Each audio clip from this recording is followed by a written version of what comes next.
Bonjour à tous, on commence ce tour de la presse sportive par une triste nouvelle.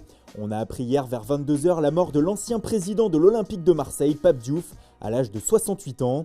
Un décès brutal comme l'écrit Minuit Sport ce matin. Dans la journée de mardi, on apprenait que le Sénégalais avait contracté le coronavirus Covid-19 lors d'un voyage en Côte d'Ivoire. Hospitalisé au Sénégal, il n'a pas survécu. Ce matin, c'est toute la presse française qui lui rend hommage, notamment à Marseille, avec la Provence qui est sous le choc ce mercredi. Pape Diouf devait être rapatrié en France cette nuit, comme l'indique le quotidien.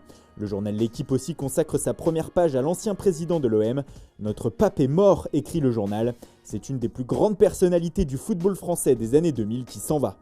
Le coronavirus, bien entendu, toujours en une de plusieurs journaux européens ce matin, car le Covid-19 bouleverse le monde entier, notamment le football. Les compétitions sont à l'arrêt et désormais, comme le signale Mundo Deportivo ce matin, c'est une révolution qui pourrait s'amorcer dans les prochaines semaines au niveau des calendriers.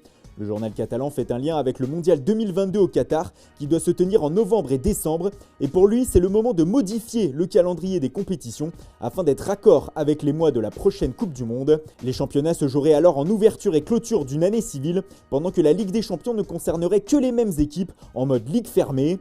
Mais avant de penser à tout cela, il faut savoir quand le foot va reprendre ses droits. Et selon le Guardian, l'UEFA est pessimiste et table sur une reprise pas avant début juin. Et encore, il s'agit du scénario le plus optimiste.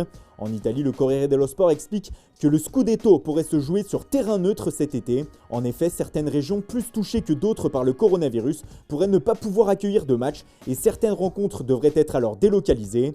Enfin, le coronavirus pourrait aussi avoir des conséquences sur le mercato comme le titre Marca. Selon certains spécialistes, les clubs ne pourront plus autant investir et les transferts à 100 millions d'euros ou plus se seraient terminés. Les secousses de la crise se font de plus en plus sentir. Et justement, en parlant mercato direction Barcelone où depuis quelques jours c'est ici que les rumeurs vont bon train pour le prochain marché des transferts.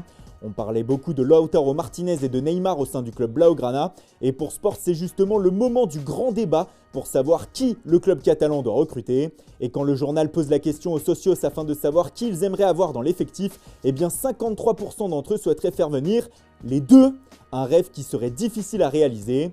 En parlant du Barça, Lionel Messi fait la une ce matin du Manchester Evening News et pour cause, la Pulga a estimé que le joueur de Manchester City, Phil Foden, était un jeune en pleine ascension et qu'il avait un énorme talent. Il n'en fallait pas plus pour emballer la presse anglaise ce matin qui parle de Messi comme un fou de Foden.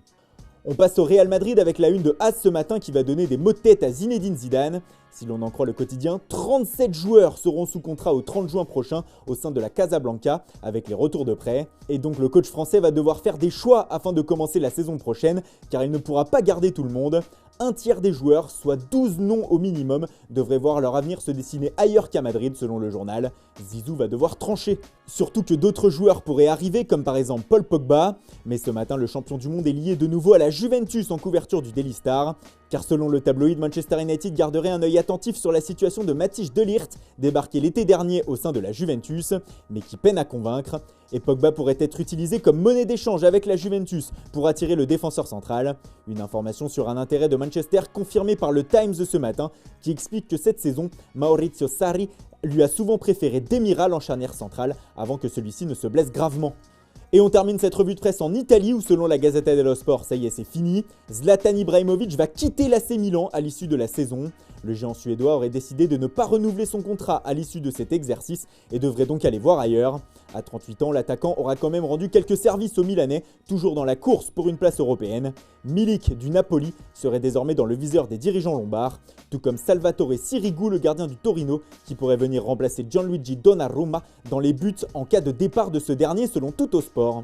Voilà, c'est tout pour aujourd'hui. Merci pour votre fidélité. Bonne journée à tous. Surtout, ne l'oubliez pas, restez chez vous. Vous pouvez sauver des vies. Et rendez-vous dès demain matin pour une nouvelle revue de presse.